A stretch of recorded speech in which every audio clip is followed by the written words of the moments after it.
Let's have a little chat about how you can hack your clients' offers to make more sales. Now, this is something that I've learned from working with various A-list copywriters. It's really the difference in how novices and pros approach the offer when they're presented with a new project, a new client opportunity. So, for novice copywriters, for newer copywriters, for copywriters who haven't really made it to this level yet of understanding how critical the offer is to creating conversions, they often feel like the offer is set in stone. So the client comes to you, they says, I'd like you to write this, I'd like you to write this promotion around this particular offer. Here it is. And the copywriter says, okay, it is what it is. I'll write this, I'll sell this offer the best way I can figure out how. For pros, for A-list copyright, for the top copywriters in direct response and conversion copywriting, the offer is really just the beginning. The offer at the beginning of the project it's their starting point, right? And the offer is always subject to change. It's always subject to amendment. It's even subject to complete recreation, re-innovation.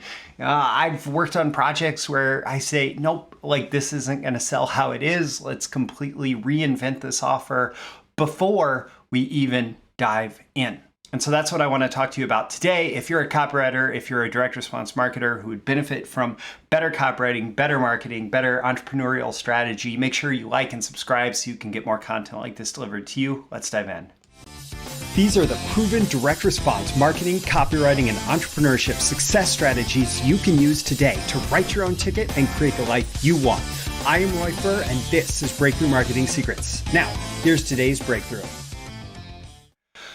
All right, before we really get into this episode, today's episode is sponsored by me. I want you to check out the first link in the description to my Irresistible Offers training. Now, if you want to make dramatically more money as a copywriter, as a marketer, as an entrepreneur, you should know that your offer makes up probably about 40% of the success of your total campaign. So there's an old rule from direct mail, direct marketing: getting the right audience gets you 40% of the way to success. Getting the right offer for that audience gets you 80% of the way to success. And only after those two things are accomplished do you start to think about the creative, the actual words that you're putting out there into the marketplace, the way you're presenting at the sales pitch. And that's the final 20% of success. And so nailing that offer is absolutely critical, especially when you consider offer to market match. That's 80% of your success. My Irresistible Offers training, which is the first link in the description, will go deep into offers with you and help you create offers that match your audience and are completely irresistible to them. Check that link out. Let's talk about how A-list financial copywriters almost always write winners. This is like really the inspiration for this lesson, this episode today. So when I got into copywriting for the investment newsletter publishers, I'd be dealing with these projects where my job was to sell an investment newsletter. And what you quickly discover is that nobody really needs or wants another investment newsletter. Okay, yeah, they're always looking for great investment opportunities. They're looking for people who have consistently good investment advice, who they like to follow, all of that, but they don't need to subscribe to another, $49, $69, $79, $99, or at the high end, $999, $1,999, $2,999 per year investment newsletter. They don't need all of these different newsletters. And yet people consistently are signing up for them because they're looking for the next great investment opportunity. And if you're an investor who has a decent amount of money, spending a couple grand on an investment newsletter that gives you an investment that could go up by double, triple, quadruple, whatever, well, there's good justification for that. There's good ROI if you have winning investments. So how do you sell this stuff when people don't need to sign up for another investment newsletter? Well, what typically happens is you start by working with the editor and you have a discussion with them. You find investment themes that they're excited about. Where is the market going right now? Where do they see it going next? What different investment opportunities are emerging from the marketplace? What are they interested in promoting are they interested in talking about? And usually, if you look at any of their public work, this is not out there yet. This is like the next big thing, the next big thing, the next big thing, right? And so you're talking to them about what these different investment themes are that they may have specific recommendations tied to.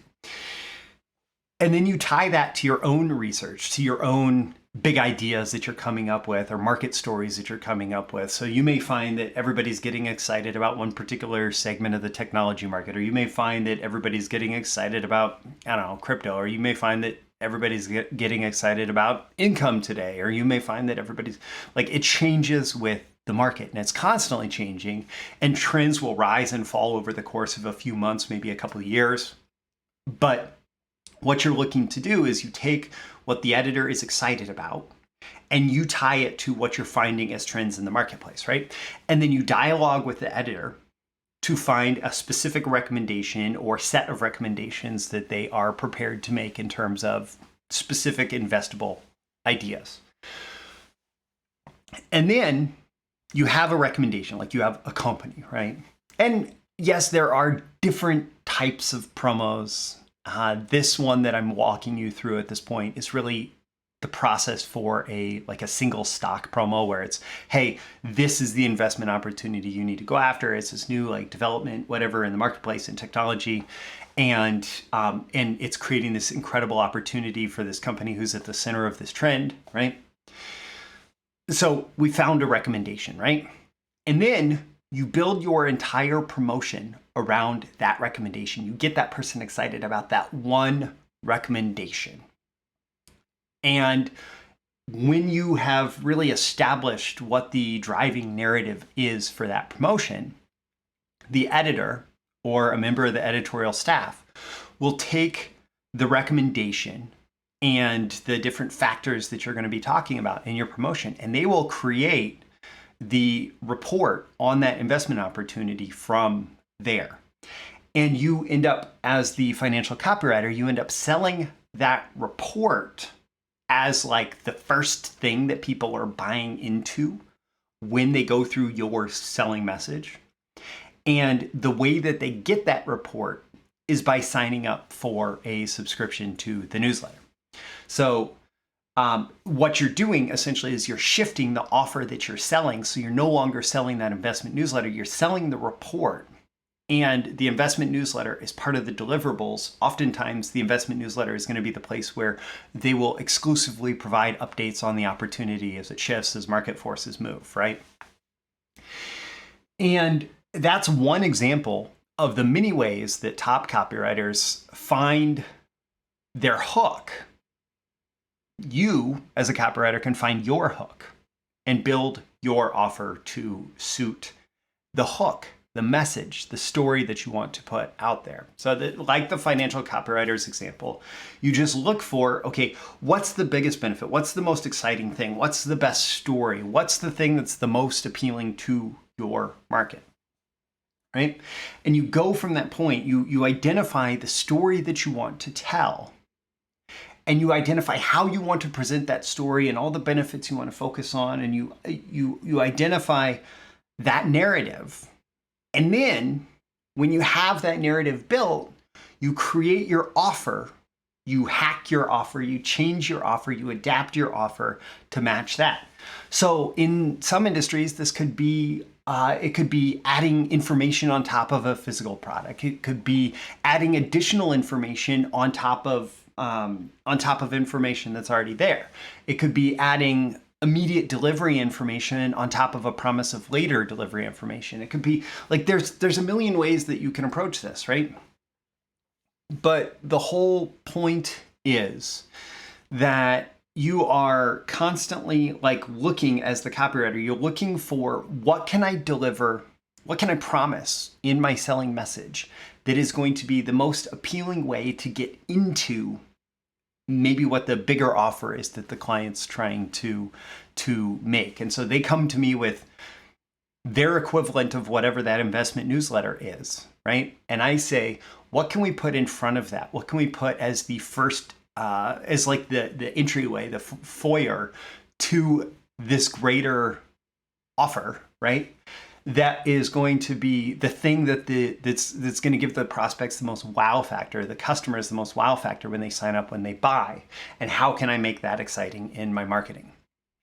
And so I have a couple tips around this. One big tip is to focus your offer on getting quick results. So something like a quick start guide, remembering we often buy things because we believe we're going to get the result fast, easy, or free. Free can mean, okay, I spend a little bit of money, but the ROI is much bigger than that, right? How can we focus on the fastest path to getting the prospect the results that they want, the customer? Focusing on things like simple steps, a simple process, like laying that out, making all of that feel as simple as possible.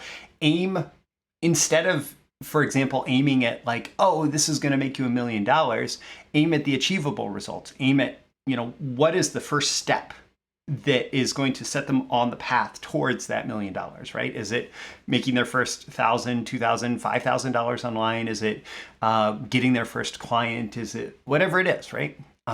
It's aimed at, it's a simple process for achievable results. And remember throughout this, like I'm saying simple over and over and over again, because simplicity often wins in an offer. If somebody feels like, okay, I have a simple path to achieving the desired outcome, they're going to walk that path. If they feel like the path is too complex, they're much less likely to walk that path, because when you make something simple, and like you should build the simplicity into your offer, not just the presentation of the offer, meaning, okay, it should be as easy as possible to follow the directions, not just, it should feel easy as they're going through the marketing, but then be complicated when they pass the paywall, right? When you create simplicity through your offer, it dramatically increases the believability that they're going to get the outcome that you're promising. And when they believe that they're going to get the outcome that you're promising, they are more likely to buy. So increasing the believability increases sales, and you do that through simplicity. Another thing you can do that may on its surface feel like it's the opposite direction from simplicity is you can give your offer thud factor, which I associate that term with Dan Kennedy. It's like having the product delivered on the doorstep and it lands with a thud, right? And so that can sometimes feel like simplicity. Sometimes it's not. It doesn't feel like simplicity, but the whole point here is just having like an exciting experience of receiving the product. You see the parallel to this on YouTube. You can find people doing like box openings for all these different products. And Apple was a huge leader in this, like designing packaging that itself was as well designed as the product. And now many other companies have followed because they've recognized how excited people are just to like open up the present, right? And that's one way that you can make your offer more appealing. So you can do things that build on the current offer. You can break it apart. You can change it up. You can take things that are delivered online and you can deliver them offline. You can take things that are delivered offline and you can give early access online. You can use mixed media. So maybe you start as, just videos, but then there's a transcript and there's a workbook and there's all of that. The one thing that you want to make sure that you do in the context of this, like giving your offer thud factor, finding different ways to have that initial customer experience be exciting, just like, somebody would want to put a box opening experience on YouTube, right? The one thing that you need to remember throughout that is don't lose focus on the core benefit. How can you make it easier for your prospect? How can you make it feel easier for them, where they're going to have to invest less work, less effort, less energy, less time, less resources to get the result? And so even as you think, how can I make my offer big? One important factor to remember is that even in making it big, the goal needs to be to help them get to the result as fast and easy as possible. And so, things like a physical quick start guide showing up in addition to online training or something like that could be a very effective way to execute on this. But at the same time, while we're making it feel like less work, how can we also make the reception of the offer, the product, the service, whatever, feel like a lot, feel exciting in that way. A few other ideas to help make your offer more appealing if you're working with a client like this. One thing is that physical products consistently have this higher perceived value, that people get excited about receiving things in the mail. I know that I'm getting packages from Amazon later today, and even though it's something small, it's not something that should really be that exciting. It's also exciting because I'm getting something, delivered from Amazon today, right? So any kind of physical products, let's see, worksheets, process maps, calendars, like there are 30-day challenges that are that if you see these 30-day challenges or 28-day challenges, these challenges that different marketers are putting out to help someone go through content, not only does that 30-day challenge actually give someone something to grab onto in terms of achieving the result feel simpler, right? Because they just have to follow the daily challenge, right?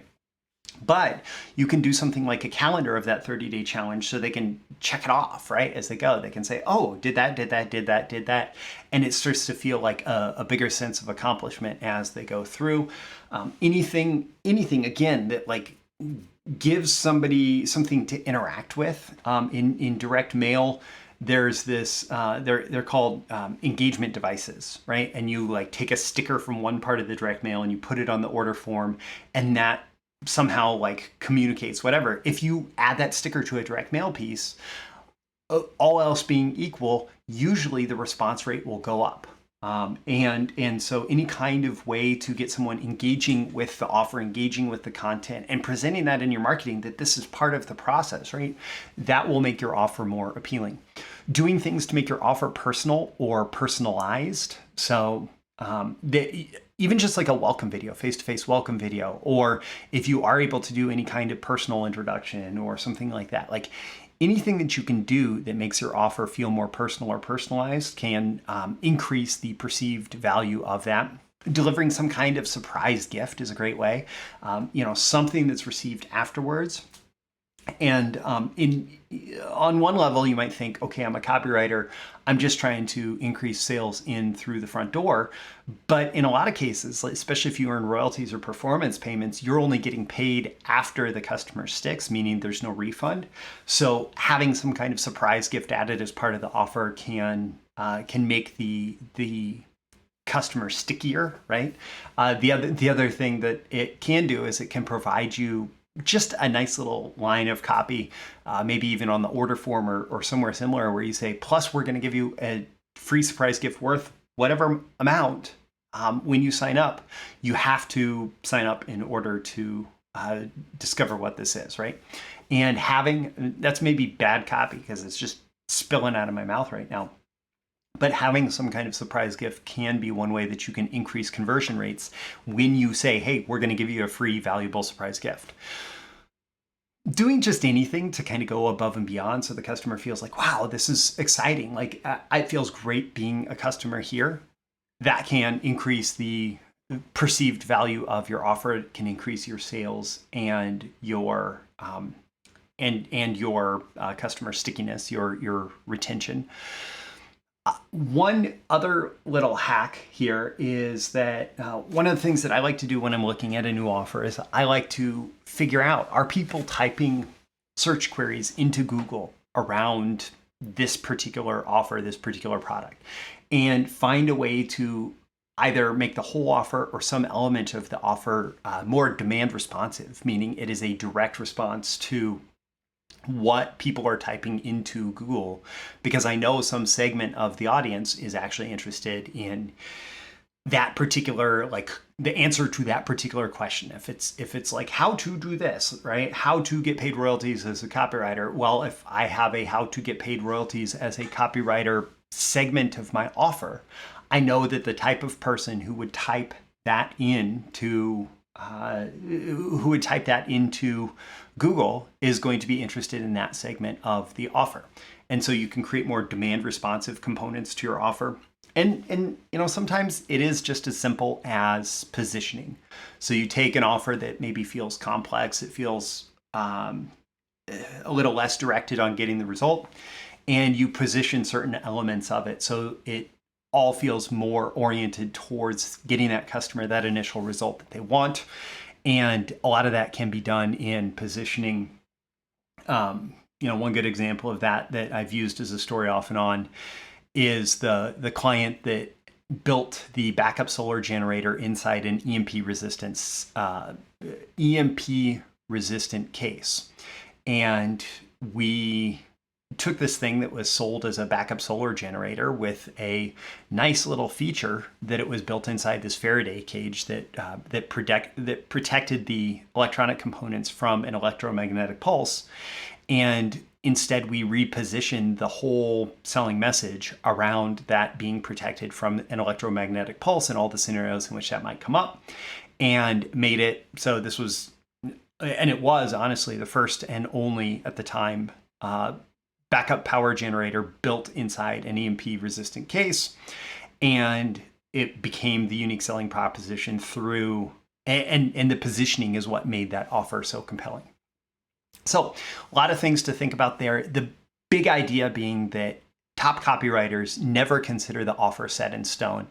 And whenever they're working with a new client, whenever you're working with a new client, you have an opportunity to increase sales, not just by writing better copy, but by focusing on what can we change about the offer in order to make it as appealing as possible before we even write a word of copy. And if you want to go much deeper into that, my Irresistible Offers training is a smart investment. It is part of the BTMSinsiders training library. So you pay in for the monthly membership and you get unlimited streaming access to that and all the other training there. Check the link in the description. I'm Roy Furr. This is Breakthrough Marketing Secrets. Don't forget to like and subscribe so you get more content like this delivered to you. And I'll catch you again in the next episode. Thank you once again for tuning in to this daily episode of Breakthrough Marketing Secrets. Remember, check out the links with this episode for even more value. Now make sure you like, comment, share, subscribe, and engage in every way you can to keep this show going and growing and delivering daily value to you. I'll catch you soon for your next big breakthrough.